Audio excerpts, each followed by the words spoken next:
ఎమ్మెల్యేలు అలాగే మంత్రులు ఎమ్మెల్సీలు వాళ్ళకి ఆటల పోటీలు కూడా క్రియేట్ చేశారండి. సరదాగా ఆడుకున్నారు. దానికి ఇదే వైసీపీ వాళ్ళు ఇదే జగన్మోహన్ రెడ్డి గారు విష ప్రచారం చేస్తూ మళ్ళీ అక్కడ జగన్మోహన్ రెడ్డి గారికి కొన్ని ఎలివేషన్లు. అందులో మీకు ఎగ్జాంపుల్ ఒక వీడియో చూపిస్తున్నాను. 2019 సీఎం అయ్యాను. సీఎం అయిన తర్వాత వైఎస్ఆర్సీపీ ఎమ్మెల్యేని, ఎంపీని, మినిస్టర్ని అందరినీ మీరు డోర్ టు డోర్ వెళ్ళండి. ఇప్పుడు చూడన్నా టీడీపీ ఎమ్మెల్యేలు, ఎంపీలు, మినిస్టర్లు వాళ్ళు క్రికెట్లు ఆడుతున్నారు. క్రికెట్లు ఆడుతున్నారటండి, ఖోఖోలు ఆడుతున్నారట, వాలీబాల్ ఆడుతున్నారట.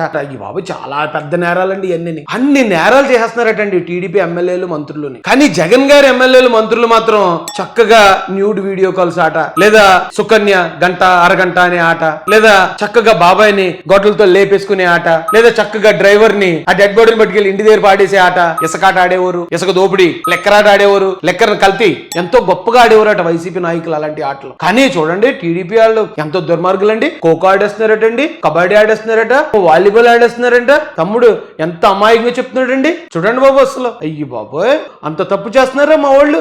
ఇంత బుద్ధిగా తమ్ముడు వాళ్ళు అలాంటి ఆటలు ఆడేస్తున్నారన్న, ఇలాంటి ఆటలు ఆడేస్తున్నారు అన్నాడండి. అసలు ఈ తమ్ముడు ఇంకో వీడియో ఎక్కడో చూసానే అనుకున్నాను.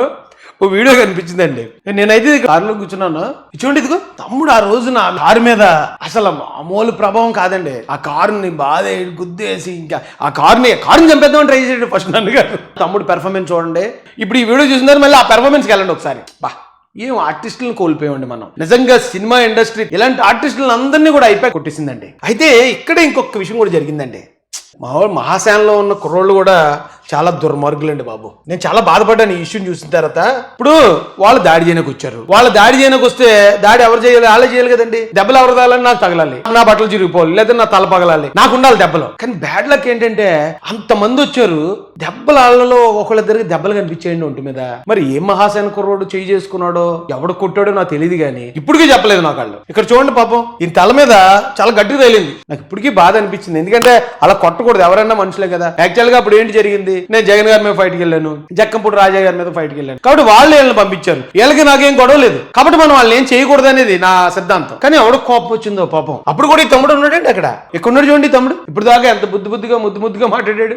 కొన్నాడు. అలాంటి కుర్రోళ్ళు ఇలా గొడవలకు అవసరమైనప్పుడు ఏ గంజాయో లేకపోతే ఏ మందో ఏ నాటు సారో ఇచ్చేటు గొడవలకు ఉపయోగించడం. గొడవలు అవసరం లేదన్నప్పుడు వాళ్ళకే మళ్ళీ ఒక ఇన్ఫ్లుయెన్సర్లుగా ఓ వీడియో మాట్లాడడానికి ఒక లైన్ ఇచ్చి ఈ లైన్ తో వీడియో మాట్లాడని మళ్ళీ వాళ్ళే. దశావతారంలో కమలసన్ ఎందుకు పనిచేస్తాడు వీళ్ళ దగ్గర, ఈ ఐపాక్ దగ్గర? పాపం వీళ్ళు చేసే ప్రతి టెక్నిక్ ప్రజలకు అర్థమైపోద్ది. వైసీపీ పేటీఎం తమ్ముళ్ళు మీకే చెప్తున్నాను, నిజంగా జగన్మోహన్ రెడ్డి గారు అంత పీకి పొడిసేస్తే ఆయన 11 సీట్లు పడిపోడరా నాయన. 11 సీట్లలో ఉండడు. అందుకే కదా కూటమికి 164 వచ్చాయి.